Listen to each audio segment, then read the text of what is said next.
All right, welcome to my topographic map demo. So what you can see here is we've got a ramp. This is just a ramp, and it goes from the bench down to the ground. And what I've done is I've labeled on this ramp in black lines of equal elevation. So I measured from the ground up to the ramp, and I said, oh, that's 45 centimeters. So then I created a line across the top that's 45 centimeters. So everywhere along this line, the elevation above the ground is 45 centimeters.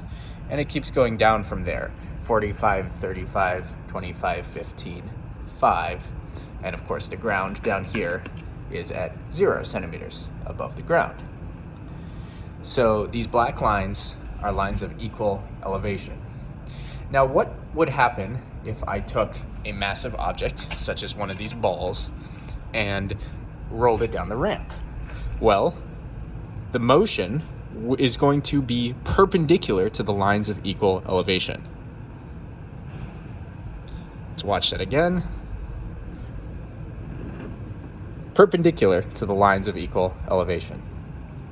Okay, so what I've drawn in red is the direction that a ball rolls down the ramp. And as you can see, those are everywhere perpendicular to the lines of equal elevation. This, of course, is an analogy. In this case, the balls represent positive charges, and the black lines represent equal potential. We imagine that the top of the bench up here is at a high potential, and the ground is at a low potential. So for example, this might be the positive side of your T-shaped conductive plate configuration from last class, and this might be the negative side. So from positive to negative, we would expect a positive charge to move perpendicular to the lines of equal potential. We have high equal potential, lower line of equal potential, lower, lower, lower.